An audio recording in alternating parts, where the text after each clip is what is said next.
ओम नमो भगवते वासुदेवाय। दोस्तों, चैत्र महीने के शुक्ल पक्ष की एकादशी को कामदा एकादशी कहा जाता है। इस दिन भगवान विष्णु की पूजा करने का विधान है। इसी कड़ी में आइए जानते हैं मार्च और चैत्र माह की आखिरी एकादशी कल यानी 29 मार्च को यह कामदा एकादशी मनाई जाएगी। कामदा एकादशी का व्रत कल रखा जाएगा। कहा गया है कि कामदा एकादशी ब्रह्म हत्या आदि पापों तथा पिशाचत्व आदि दोषों का नाश करने वाली है।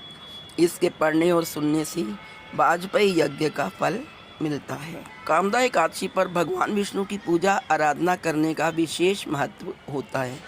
इस तिथि पर पूजा अर्चना करने से भगवान विष्णु प्रसन्न होते हैं। वर्ष 2026 में यह पावन व्रत 29 मार्च यानी रविवार को रखा जाएगा। शास्त्रों के अनुसार यह एकादशी सभी पापों का नाश करने वाली और मनोकामनाओं को पूर्ण करने वाली है। इस दिन भगवान विष्णु और माता लक्ष्मी की पूजा में भोग अर्पित करने का विशेष महत्व बताया गया है। श्रद्धा और नियम पूर्वक अर्पित किए गए भोग से भगवान शीघ्र प्रसन्न होते हैं। भगवान विष्णु को किन किन चीज़ों का भोग लगाना चाहिए, इसकी बात हम इस वीडियो में करेंगे, लेकिन उससे पहले हम यह जानेंगे कि कामदा एकादशी पर व्रत का शुभ मुहूर्त क्या है। हिंदू पंचांग के अनुसार चैत्र महीने के शुक्ल पक्षी एकादशी तिथि की शुरुआत 28 मार्च को सुबह 8:45 पर हो गई है। वहीं इसका समापन 29 मार्च को सुबह 7:46 पर होगा। ऐसे में उदया तिथि के अनुसार कामदा एकादशी का व्रत 29 मार्च दिन रविवार को ही रखा जाएगा। कामदा एकादशी पर श्री हरि की पूजा करने का विधान है। ऐसे में इस बार पूजा का शुभ मुहूर्त 29 मार्च को सुबह 6 बजे से 7:30 तक रहेगा। इस केवल 1.5 घंटे की अवधि में आपको भगवान विष्णु की विधि विधान से पूजा करनी है। इसके अलावा अभिजीत मुहूर्त में भी पूजा करना फलदायी माना जाता है। आइए अब जानते हैं कामदा एकादशी की पूजा विधि। कामदा एकादशी पर साधक को इस दिन प्रातःकाल सूर्योदय से पहले उठकर स्नान ध्यान करना है। तन और मन से पवित्र होने के बाद साधक कामदा एकादशी व्रत का संकल्प ले। इसके बाद अपने पूजा घर में एक चौकी पर पीला कपड़ा बिछाकर श्री हरि की मूर्ति स्थापित करें। इसके बाद गंगा जल से पूरे घर और पूजा स्थल को पवित्र करें। फिर भगवान विष्णु को चंदन, पुष्प, फल, धूप, दीप, मिष्टान, पंचामृत आदि अर्पित करें। कामदा एकादशी व्रत की कथा सुने और कहे और पूजा के अंत में आरती जरूर करें और इसके बाद कुछ चीज़ों का भोग लगाएं। इस व्रत को नियम पूर्वक करने से के बाद अगले दिन शुभ मुहूर्त में पारण करें। कई लोगों की मान्यता है कि रविवार को तुलसी कैसे अर्पित करें, तो ऐसे में एकादशी से एक दिन पहले तुलसी के पत्ते तोड़ लेने चाहिए, लेकिन ध्यान रहे कि सूर्यास्त से पहले तुलसी के पत्ते तोड़ने चाहिए, क्योंकि सूर्यास्त के बाद तुलसी के पत्ते तोड़ना अशुभ माना जाता है। तुलसी के पत्तों को पानी से धोकर किसी स्वच्छ स्थान पर रख दें, फिर अगले दिन यानी कल पूजा में इसको इस्तेमाल करें। हिंदू धर्म में कामदा एकादशी का व्रत भी अन्य एकादशियों की तरह बेहद ही शुभ व फलदायी माना गया है। एकादशी व्रत में अन्न का सेवन करना वर्जित माना जाता है। दिन भर आप फल का आहार कर सकते हैं। इस व्रत में दिन में सोना भी नहीं चाहिए। रात्रि के समय यदि संभव हो तो जागरण करके भगवान विष्णु जी की आराधना करनी चाहिए और भजन व मंत्र का उच्चारण करना चाहिए। एकादशी व्रत के दिन अन्न का सेवन नहीं किया जाता। इस दिन केवल फलों का ही सेवन करना है। इस दिन पलंग पर भी नहीं सोना चाहिए, इसलिए फर्श पर बिस्तर बिछाकर ही सोएं।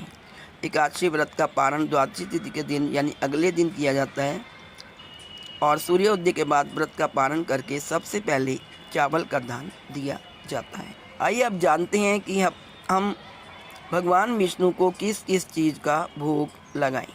यदि हम ये 7 भोग लगाते हैं तो हमें सुख समृद्धि का आशीर्वाद भगवान विष्णु की तरफ से मिलता है। सबसे पहला जो भोग है वो पंचामृत का। दूध, दही, घी, शहद और शक्कर से निर्मित पंचामृत भगवान विष्णु को अत्यंत प्रिय है। इससे भगवान का अभिषेक करने और भोग लगाने से जीवन में शुद्धता और सकारात्मक ऊर्जा का संचार होता है। तुलसी पत्र और मंजरी एक दिन पहले तोड़कर रख ले। इन्हें तोड़कर स्वच्छ स्थान पर सुरक्षित कर ले। पूजा के समय भगवान विष्णु को अर्पित करने से विशेष पुण्य की प्राप्ति होती है। तीसरा जो भोग है वह मखाने और केसर की खीर। पौराणिक मान्यताओं के अनुसार एकादशी के दिन चावल सेवन करना वर्जित होता है, इसलिए चावल की खीर नहीं बनाई जाती। इस दिन मखाने और केसर से बनी खीर भगवान को अर्पित करना अत्यंत शुभ माना जाता है, जो सात्विकता और समृद्धि का प्रतीक है। चौथा भोग है वह फल, विशेषकर केले और नारियल का भोग भगवान विष्णु को बहुत प्रिय है। नारियल पूर्णता और समर्पण का प्रतीक है। इसका भोग लगाने से घर में सुख, शांति और समृद्धि का वास होता है। पांचवा माखन मिश्री।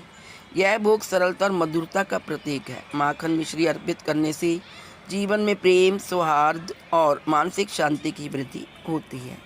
छठे नंबर पे है दोस्तों सूखे मेवे। काजू, बादाम, किशमिश आदि सूखे मेवे वैभव और ऐश्वर्य के प्रतीक माने जाते हैं। इन्हें माता लक्ष्मी को अर्पित करने से धन समृद्धि की प्राप्ति होती है। सातवें नंबर पे है दोस्तों पीले रंग के भोग और वस्त्र। भगवान विष्णु को पीला रंग अत्यंत प्रिय है। इस दिन पीले वस्त्र धारण करवाना, पीले पुष्प अर्पित करना और केसर या बेसन से बने पीले भोग अर्पित करना विशेषकर फलदायी माना गया है। आइए आप सुनते हैं कामदा एकादशी की पवित्र कथा। दोस्तों, कामदा एकादशी की व्रत कथा का पाठ करना काफ़ी लाभकारी माना जाता है। पद्म पुराण के उत्तरखंड में कामदा एकादशी की कथा और महत्व के बारे में विस्तार से बताया गया है। इस कथा को भगवान श्री कृष्ण ने युधिष्ठिर को बताया था। इस कथा का पाठ करने या फिर श्रवण करने से ब्रह्म हत्या आदि पापों से लेकर पिशाचत्व आदि दोषों का नाश होता है। इसके साथ ही वाजपेयी यज्ञ का फल मिलता है। आइए सुनते हैं कामदा एकादशी की पौराणिक कथा। कथा के अनुसार युधिष्ठिर ने श्री कृष्ण से पूछा, वासुदेव आपको नमस्कार है, अब मेरे सामने यह बताएं कि चैत्र शुक्ल पक्ष में किस नाम की एकादशी होती है। श्री कृष्ण बोले, राजन एकाग्रचित्त होकर ये पुरातन कथा सुनो, जिसे वशिष्ठ जी ने दिलीप के पूछने पर बताया था। दिलीप ने पूछा, भगवान मैं एक बात सुनना चाहता हूँ, चैत्र मास के शुक्ल पक्ष में किस नाम की एकादशी होती है। वशिष्ठ जी बोले, राजन चैत्र शुक्ल पक्ष में कामदा नामक एकादशी होती है। वह परम पुण्यमयी है। पाप रूपी ईंधन के लिए तो वह दावानल ही है। प्राचीन काल की बात है, नागपुर नाम का एक सुंदर नगर था जहाँ सोने के महल बने हुए थे। उस नगर में पुंडरीक आदि महाभयंकर नाग निवास करते थे। पुंडरीक नाम का नाग उन दिनों वहाँ राज्य करता था। गंधर्व, किन्नर और अप्सरा भी उस नगरी का सेवन करती थी। वहाँ एक श्रेष्ठ अप्सरा थी जिसका नाम ललिता था। उसके साथ ललित नाम वाला गंधर्व भी था। वे दोनों पति पत्नी के रूप में रहते थे। दोनों ही परस्पर काम से पीड़ित रहा करते थे। ललिता के हृदय में सदा पति की ही मूर्ति बसी रहती थी और ललित के हृदय में सुंदरी ललिता का निवास था। एक दिन की बात है, नागराज पुंडरीक राजसभा में बैठकर मनोरंजन कर रहा था। उस समय ललित का गान हो रहा था, किंतु उसके साथ उसकी प्यारी ललिता नहीं थी। गाते गाते उसे ललिता का स्मरण हो आया, अतः उसके पैरों की गति रुक गई और जीभ लड़खड़ाने लगी। नागों में श्रेष्ठ का कोटक को ललित के मन का संताप ज्ञात हो गया, अतः उसने राजा पुंडरीक को उसके पैरों की गति रुकने एवं गान में त्रुटि होने की बात बता दी। कोटक की बात सुनकर नागराज पुंडरीक की आंखें क्रोध से लाल हो गई। उसने गाते हुए कामुत्र ललित को शाप दे दिया, दुर्बुद्धे तू मेरे सामने गान करते समय भी पत्नी के वशीभूत हो गया, इसलिए अब राक्षस हो जा। महाराज पुंडरीक के इतना कहते ही वह गंधर्व राक्षस हो गया। भयंकर मुख, विकराल आंखें और देखने मात्र से भय उपजाने वाला रूप, ऐसा राक्षस होकर वह कर्म का फल भोगने लगा। ललिता अपने पति को विकराल आकृति देख मन ही मन बहुत चिंतित हुई। भारी दुख से कष्ट पाने लगी। सोचने लगी, क्या करूं, कहाँ जाऊं, मेरे पति पाप से कष्ट पा रहे हैं। वह रोती हुई घने जंगलों में पति के पीछे पीछे घूमने लगी। वन में उसे एक सुंदर आश्रम दिखाई दिया जहाँ एक शांत मुनि बैठे हुए थे। उनका किसी भी प्राणी के साथ बैर विरोध नहीं था। ललिता श्रद्धा के साथ वहीं गई और मुनि को प्रणाम करके उसके सामने खड़ी हुई। मुनि बड़े दयालु थे। उस दुखिनी को देखकर वे इस प्रकार बोले, शुभे तुम कौन हो, कहाँ से आई हो, मेरे सामने सच सच बताओ। ललिता ने कहा, महामुनि, वीर धनवा नाम वाले एक गंधर्व हैं। मैं उन्हीं महात्मा की पुत्री हूँ। मेरा नाम ललिता है। मेरे स्वामी अपने पाप दोष के कारण राक्षस हो गए हैं। उनकी यह अवस्था देखकर मुझे चैन नहीं आ रहा। ब्राह्मण, इस समय मेरा जो कर्तव्य है बताइए। विप्रवर, जिस पुण्य के द्वारा मेरे पति राक्षस भाव से छुटकारा पा जाए उसका उपदेश दीजिए। ऋषि बोले, भद्रे, इस समय चैत्र मास के शुक्ल पक्ष की कामदा एकादशी है, जो सब पापों को हरने वाली और उत्तम है। तुम उसी का विधि पूर्वक व्रत करो और इस व्रत का जो पुण्य हो उसे अपने स्वामी को दे डालो। पुण्य देने पर क्षण भर में ही उसके शाप का दोष दूर हो जाएगा। राजन, मुनि का यह वचन सुनकर ललिता को बड़ा हर्ष हुआ।